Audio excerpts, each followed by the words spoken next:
Bismillahirrahmanirrahim. Assalamualaikum warahmatullahi wabarakatuh.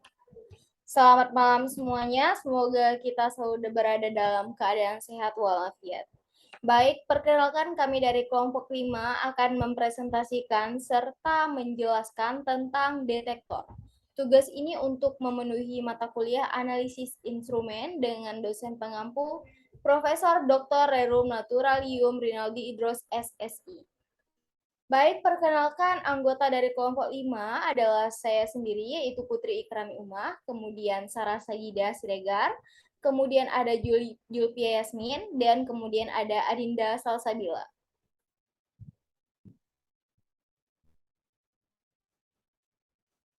Baik, materi pertama akan dijelaskan oleh Julpia Yasmin. Kepada Julpia Yasmin,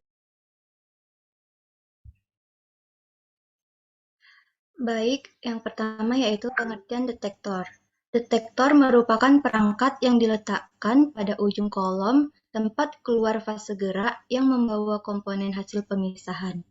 Detektor ini berfungsi mengubah sinyal gas pembawa dan komponen di dalamnya menjadi sinyal elektronik, di mana sinyal elektronik ini berguna untuk analisis kualitatif dan kuantitatif terhadap komponen-komponen yang terpisah antara fase diam dan fase gerak.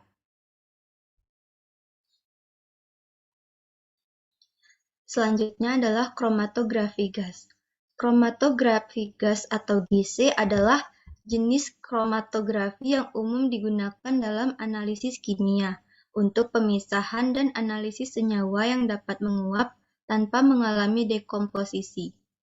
Dekomposisi merupakan proses pemisahan suatu senyawa menjadi dua atau lebih bagian atau menjadi senyawa-senyawa yang lebih sederhana. Adapun beberapa fungsi gas kromatografi yaitu pemisahan senyawa dalam suatu sampel, menghitung kadar senyawa dalam suatu sampel, pengujian kemurnian suatu senyawa, identifikasi senyawa yang ada pada suatu sampel, dan menyiapkan suatu senyawa murni.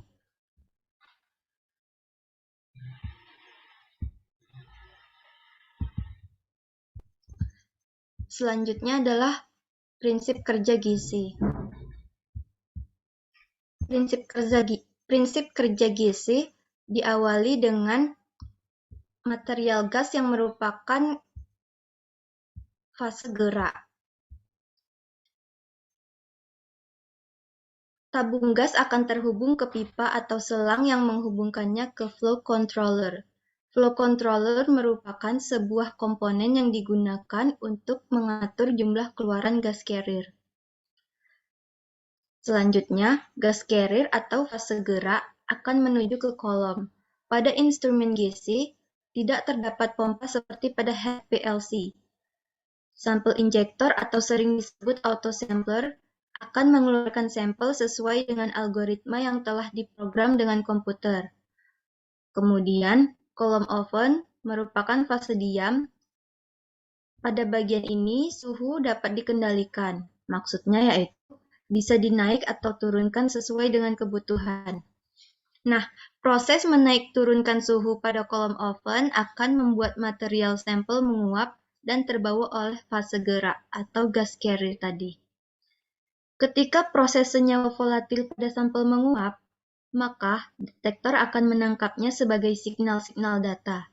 Signal tersebut kemudian diterjemahkan menjadi data yang mudah dipahami dalam bentuk diagram. Diagram tersebut disebut juga dengan kromatograf. Kromatograf merupakan hasil akhir yang keluar di layar komputer yang menampilkan data hasil analisa sampel. Kemudian selanjutnya akan dilanjutkan dengan rekan saya yang bernama Adinda Salsabila. Baik, di sini adalah ada detektor. Detektor pada kromatografi gas ada 6 jenis, yaitu daya hantar panas, ionisasi nyala, fotometrik nyala, termionik nyala, penangkap elektron, serta mass spektrometer.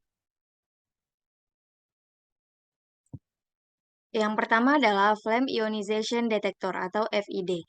Detektor general untuk mengukur komponen-komponen sampel yang memiliki gugus alkil CH. Komponen sampel masuk ke FID. kemudian akan dibakar dalam nyala, yaitu campuran gas H2 dan udara. Kemudian komponen akan terionisasi, di mana ion-ion yang dihasilkan akan dikumpulkan oleh ion kolektor. Arus yang dihasilkan akan diperkuat, sehingga akan dikonversi menjadi satuan tegangan. Selanjutnya adalah Thermal Conductivity Detector atau TCD. TCD bekerja dengan prinsip mengukur daya hantar panas dari masing-masing komponen. Mekanismenya berdasarkan teori jembatan Wheatstone, di mana ada dua sel, yaitu sel referensi dan sel sampel. Selanjutnya adalah Electron Capture Detector atau ECD. Prinsip dasar kerja detektor ini adalah penangkapan elektron oleh senyawa yang mempunyai afinitas terhadap elektron bebas, yaitu senyawa yang mempunyai unsur-unsur negatif.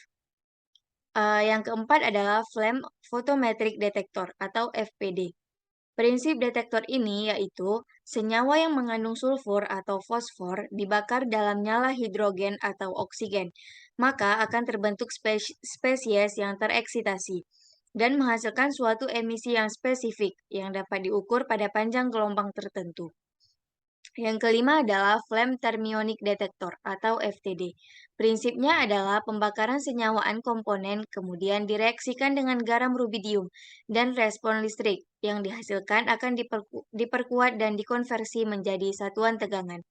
Yang terakhir adalah Mass Spectrometer atau MS.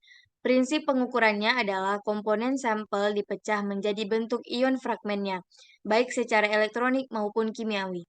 Lalu, ion fragmen tersebut dilewatkan ke mass analyzer untuk memisahkan ion berdasarkan perbedaan massa atau muatan. Kemudian selanjutnya diteruskan ke ion detektor untuk mendeteksi jumlah ion yang dihasilkan. Baik, selanjutnya akan dibacakan oleh rekan saya yang bernama Putri Ikrami Umah. Kepada Putri dipersilahkan. Baik, terima kasih. Saya akan menjelaskan kromatografi cair atau liquid kromatografi. Kromatografi cair atau LC adalah teknik kromatograf analisis yang berguna untuk memisahkan ion atau molekul yang dilarutkan dalam pelarut atau fase bergerak berupa cairan. Jika larutan sampel kontak dengan fase cair, zat terlarut yang berbeda akan berinteraksi dengan fase lain, sehingga derajat yang berbeda karena perbedaan dalam absorpsi, pertukaran ion, partisi, atau ukuran. Perbedaan ini memungkinkan komponen campuran untuk dipisahkan satu sama lain berdasarkan waktu transit dan zat terlarut melalui kolom jenis kromatografi sangat banyak berdasarkan fase diam dan fase bergeraknya. Juga berdasarkan efisiensi dan performa karakterisasinya.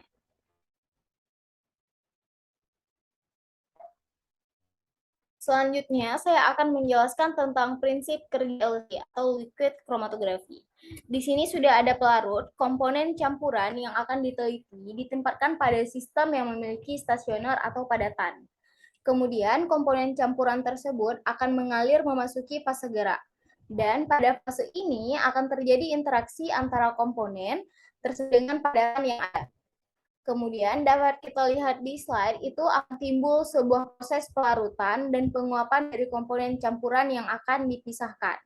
Nantinya komponen campuran tersebut akan terpisah berdasarkan sifat dari komponen penyusun tersebut dengan melihat apakah komponen tersebut mempunyai interaksi yang kuat atau lemah ketika mereka memasuki fase diam. Baik, penjelasan selanjutnya akan dijelaskan oleh rekan saya, yaitu Sarah Sajidah Siregar. Kepada Sarah, dipersilahkan. Baik, saya akan menjelaskan tentang komponen-komponen detektor pada alat kromatografi cair atau LC. Yang pertama adalah Refractive Index Detector atau RI, merupakan detektor yang mengukur kemampuan keseluruhan fase gerak dan zat terlarutnya untuk membiaskan atau membelokkan cahaya. Detektor ini adalah salah satu dari sedikit detektor universal yang tersedia di LC. Yang kedua adalah UV Phase Absorbance Detector, merupakan detektor yang mengukur kemampuan zat terlarut untuk menyerap cahaya pada panjang gelombang tertentu dalam rentang panjang gelombang ultraviolet atau tampak. Ini merupakan jenis detektor yang paling umum. Ketiga adalah fluorescence detektor, merupakan detektor LC selektif yang mengukur kemampuan zat larut untuk berfluoresensi pada serangkaian panjang gelombang eksitasi dan emisi tertentu. Yang keempat adalah conductivity detektor, merupakan detektor yang digunakan dalam aplikasi analitik kromatografi pertukaran ion untuk mendeteksi senyawa ionik. Detektor ini mengukur kemampuan fase gerak untuk menghantarkan arus ketika ditempatkan dalam sel aliran di antara dua elektroda.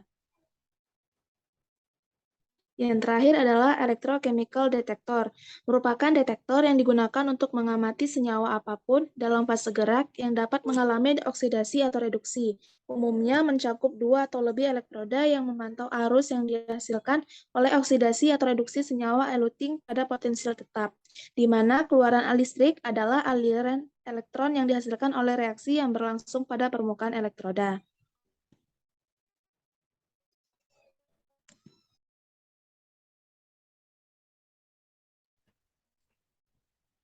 Baik, inilah penjelasan dari kami tentang detektor. Jika ada pertanyaan, silahkan bertanya di kolom komentar dengan melampirkan nama serta NPM yang jelas. Saya Putri Ikrabi Umar selaku moderator mengundurkan diri. Apabila ada kesalahan kata, harap dimaafkan. Cukup sekian presentasi dari kelompok 5. Saya akhiri. Wabillahi taufiq wal hidayah. Wassalamualaikum warahmatullahi wabarakatuh. Terima kasih.